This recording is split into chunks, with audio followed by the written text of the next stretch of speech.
আসসালামু আলাইকুম। আপনারা সবাই কেমন আছেন? ভালো আছেন? আমরা ভালো আছি আলহামদুলিল্লাহ। তাই আজকে রান্না করবো আমি এই যে পোয়া মাছ করতে দিয়ে দিয়েছি সুন্দর করে।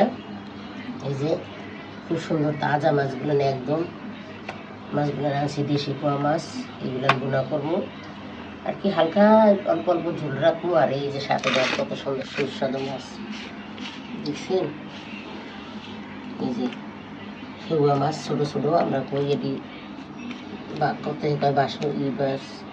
এই মাছগুলো সুন্দর করে ভুনা করবো পেস্ট টমাটো দিয়া, আর সাথে এই মাছগুলো ভুনা করবো। এতে ছিলছি টমাটো করছি, আমি কাটাকাটি করি। সাথে পোয়া মাছে একটা আলু দেবো।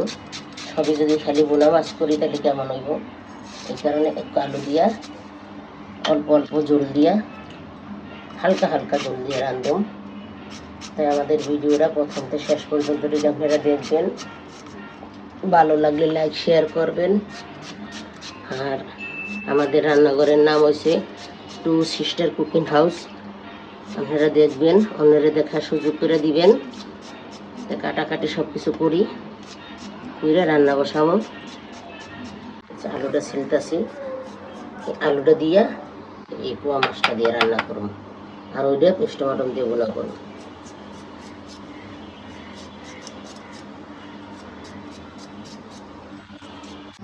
তারপরে কড়াই চুলাই দিয়ে দিছি, কড়াই গরম হয়ে গেছে।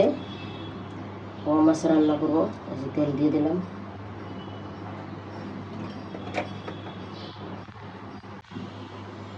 গরম হয়ে গেছে, পেঁয়াজ দিলাম।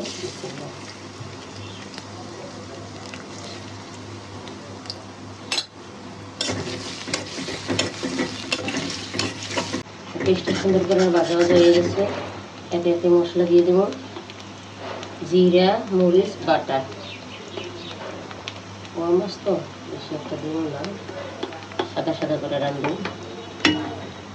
আদা রসুন বাটা, হলুদ, পরিমাণ মতন লবণ, সুন্দর করে কষা কষা করি। সামান্য একটু পানি।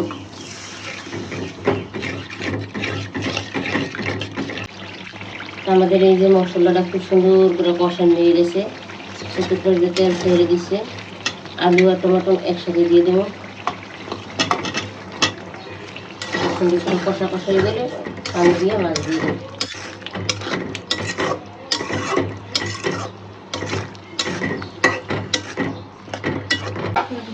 দেখেন আলু দিয়ে টমাটো দিয়ে মশলাটা সুন্দর করে কষাইছি, ঢাকনা দিয়ে দিয়ে একদম ঘ্রাণ বেরিয়ে গেছে।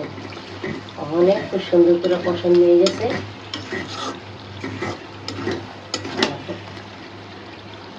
তেজপাতা দিলে আর কি ঘ্রাণটা ভালো হয়, তরকারিটা খাইতে খুবই ভালো লাগে। এই দিকে তেজপাতাটা দিচ্ছি, আবার জিরাও দেবো লবণের টাইমে। তো মশলাটা খুব সুন্দর করে কষানো হয়ে গেছে, গন্ধ নাই, তেল ছেড়ে দিছে। আমি পানি দিয়ে দিলাম।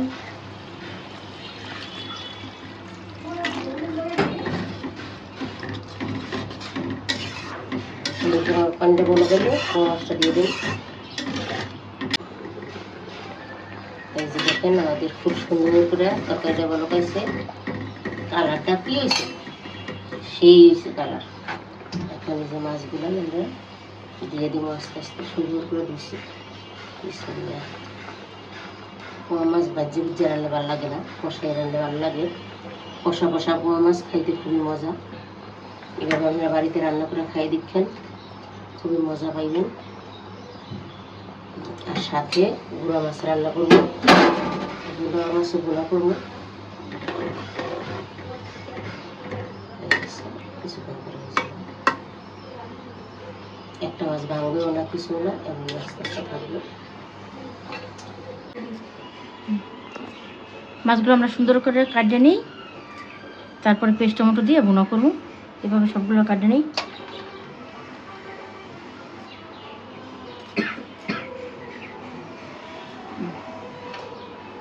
মাছগুলো কি সুন্দর তাজা।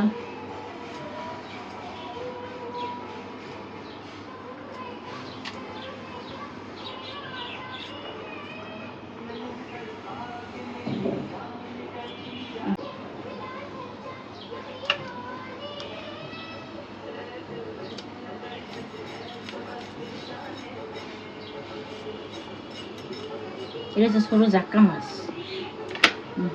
ইলিশ মাছের বাচ্চা।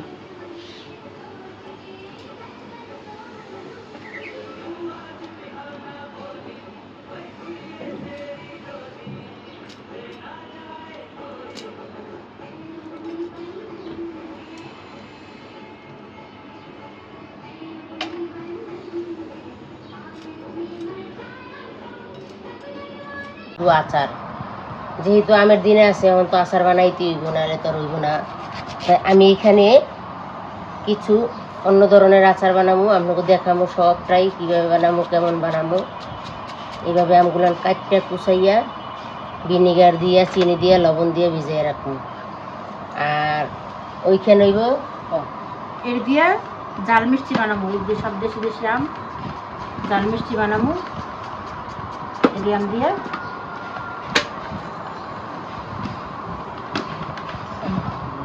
জাল মিষ্টি বানাবো। আর আমি এইগুলান দিয়া 2 পদের আম, এইগুলান দিয়ে 2 পদের আচার বানাবো অল্প অল্পই। আমি সবই বানাবো দেখাবো আস্তে আস্তে সব কিছুই। আমাদের রান্নাঘরের নাম হচ্ছে 2 সিস্টার কুকিং হাউস। আপনারা দেখবেন, অন্যরা দেখাইবেন। ভিডিওটা ভালো লাগলে লাইক শেয়ার করবেন, আমাদের পাশে থাকবেন। তো একে একে আমি আমগুলান ছিল্লা সুন্দর করে জোগাড় জাগাড় করে লই। আমাদের এই আমগুলান তৈরি করতে এই মশলাগুলান লাগবো, মরিচ আরও 2-3টা কম দিব। এই মশলাগুলান লাগবো, তেল লাগবো না, তেল বেশি অন্য আচারের। তো এই আমগুলান তৈরি করতে এই মশলা লাগবো, ভিনিগার লাগবো। ওই যে আমি দেখাইতেছি একে একে সব কিছু। সামান্য ভিনিগার, চিনি, বেশি মিষ্টি দেবো না, হালকা মিষ্টি দেবো, ঝাল টক মিষ্টি।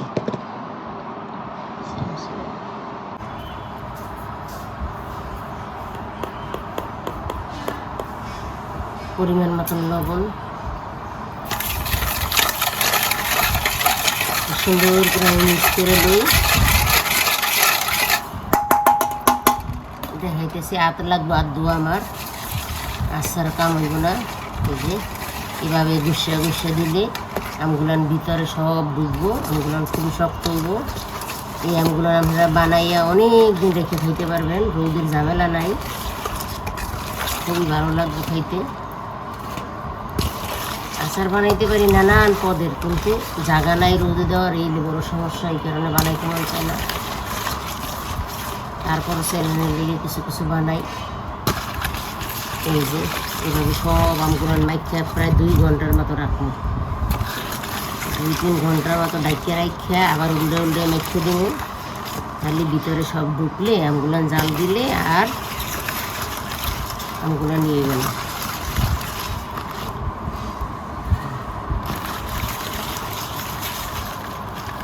সবগুলান মাখবো একে একে। আমগুলান শুধু আমি লবণ দিয়া গরম পানি দিয়ে ফুটাইয়া রাখবো, শুধু, আর কিচ্ছু না। এখন অল্প একটু লবণ দেব আর কিছুটা ভিনিগার দিয়ে মাখিয়ে রেখে দেব। তারপরে গরম পানি ফুটাইয়া এর মধ্যে ডাইলে দেবো। আর কিছু করুন না, শুধু এটাই করুন।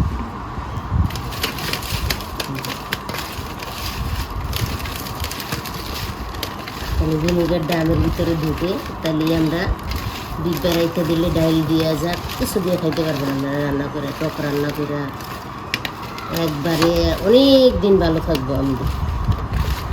ভিনিগারটা ভিতরে ভালো করে আমের ঢুকতে হইব, তাইলে আমরা স্বাদ হইব, খাইতে অনেক মজা লাগবে। শুধু গরম পানি ফুটাইয়া লবণ দিয়ে ঠান্ডা করে ঢাইলে রাইখে দেবো, কিন্তু বইমে লাড়া দেওয়া যাইব না, আর হাত লাগান যাইব না। হাত লাগাইলেই আম নষ্ট হয়ে যাইব। ধরেন বাইর করতে গেলে চামিচ দিয়ে বাইর করলেন, এটা কোনো কিচ্ছু করতে হবে না, এরকম তাজা থাকবো যেরকম তাই এরকম। মাখা শেষ, গরম পানি ফুটাইয়া খালি লবণ দিয়ে ঠান্ডা করে ঢেলে দেবো। আর একটা জাল মিষ্টি বানাবো।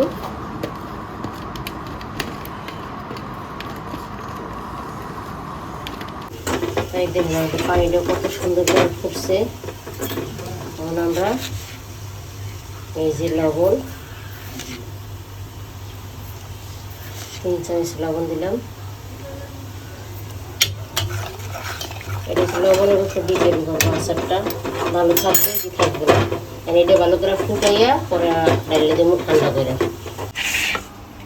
গুঁড়ো মাছটা রান্নার জন্য আমরা পেঁয়াজ মরিচ কাটলাই, পেস্ট টমেটো,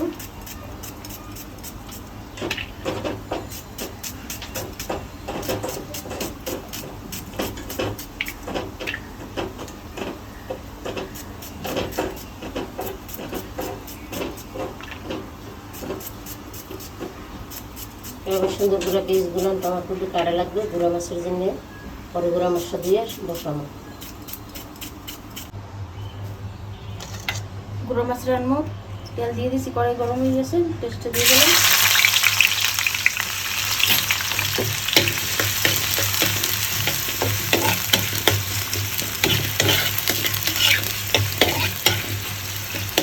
একটু সুন্দর করে ভালো ভালো করবে, তারপরে মশলা দেবো। আর এই যে মাছটা সুন্দর করে ধুয়ে নিয়েছি পরিষ্কার করে, কি সুন্দর একদম তাজা মাছ নদীর, সুন্দর করে দিয়েছি। পেস্টটা সুন্দর করে ভাজা ভাজা হয়ে গেছে। একটু হলুদ, একটু মরচের গুঁড়া, মরচের গুঁড়া, একটু আদা রসুন বাটা, সুন্দর করে মশলা দিলে একটু লবণ দিয়ে দিই, দিলে তারপর লবণ দিই।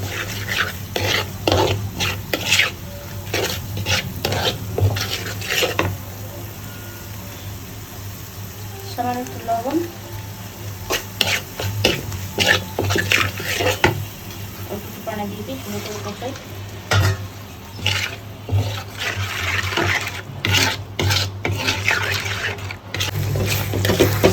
সুন্দর করে কষানো হয়ে গেছে, কষান দিয়েছি, টমেটো দিয়ে দেবেন।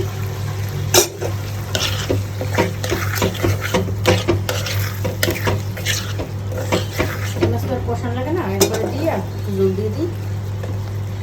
কি সুন্দর মাছ, তাজা মাছটা দিয়ে দিলাম। এরপরে নাড়াচাড়া দিয়ে একটু জল দিয়ে দেবো। এরপরে একটু জল দিয়ে দিই,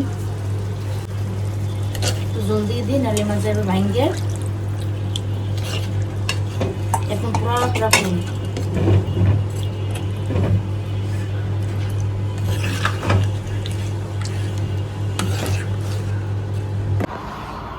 এই যে আমাদের পানিটা একদম ঠান্ডা হয়ে গেছে। আমি তো দেখাইলাম আপনাকে, কেমন ফুটাইলাম পানিটা। এই যে আমগুলো ভিনেগার দিয়ে ভিজে রাখছিলাম। বিসমিল্লাহ। এই আমগুলো সব কিছুতে দিয়ে খাইতে পারবেন, টকরেন দিয়ে খাইতে পারবেন, খিচুড়িতে দিতে পারবেন, আম দিয়ে ডাইল দিয়ে খাইতে পারবেন। এমন হইব, এমনই থাকবে, কোনো কিচ্ছু হইব না। এই ডিব্বাটা বইরে রাখুন। এই আমটা আমার মায়েরা খুব পছন্দ করে। এখন আর রাত লাগানো যাইব না, এভাবে রাখা অনেক দিন খেয়ে ফেলবেন। কিন্তু আগে এরকম 1 ঘন্টা খানে ভিনিগার দিয়ে লাগিয়ে রাখলে খুবই কালার আর কি আমরা নষ্ট হয় না। এই যে লবণ পানি, বিসমিল্লাহ। সব কিছু নির্ভর হইব এমনি লবণ পানির উপরে। আজকে আর ডাকা যাইব না, ডাকো রাত্রে এমনি গুলো থাকবো। তাই আমাদের তৈরি হয়ে গেছে।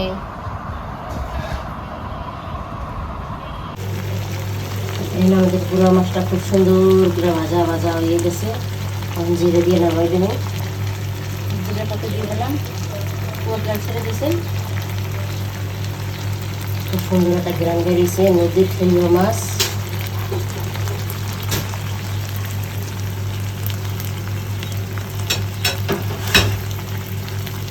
রান্নাটা কেমন হচ্ছে জানাইবেন, ভালো না মন্দ। নদীর গুঁড়া মাছ আশা করি ভালো নিব, ভালো। এসে দেখেন আমাদের পোয়া মাছটা খুব সুন্দর করে রান্না হয়ে গেছে।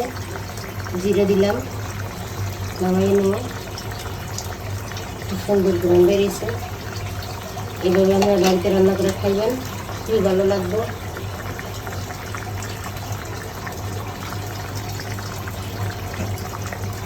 একটা মাছও ভাঙে নাই, খুব সুন্দর আছে কালারটা। তাই এই যে আমাদের এতক্ষণ দিয়ে রান্না করলাম, এই যে পোয়া মাছ রান্না করছি, একটা মাছও ভাঙে নাই। আলু দিয়ে পোয়া মাছ দিয়ে রাঁধছি, কত সুন্দর সবটি মাছ দেখেন আস্তে আস্তে আস্তে আস্তে হয়েছে। খুবই ভালো হয়েছে রান্নাটা। কীরকম হয়েছে না হয়েছে এতক্ষণ তো রান্না করছি আমরা দেখছি। আর এই যে নদীর মাছ, গুঁড়া মাছ, ফেলুয়া মাছ কয়েকদিন, কাঁড়ালা মাছ, কিন্তু মাছটা অনেক স্বাদ, একদম তাজা ছিল। মাছটা পেস্ট টমাটো দিয়ে বোনা করছি, এটাও বোনা হালকা একটু ভিজে ভিজে রাখছি দুটা। তো আমাদের রান্নাগুলো কেমন আছে, যদি ভালো লাগে লাইক শেয়ার করবেন, আমাদের পাশে থাকবেন। আর এই যে সাথে আচার এরকমই রাখবো, এই আচারটা লবণের আচার, এইভাবে থাকবে অনেক দিন। তো এই যে আমাদের রান্নাবান্নার আয়োজন আজকে এই পর্যন্তই। আল্লাহ হাফেজ, আবার দেখা হবে।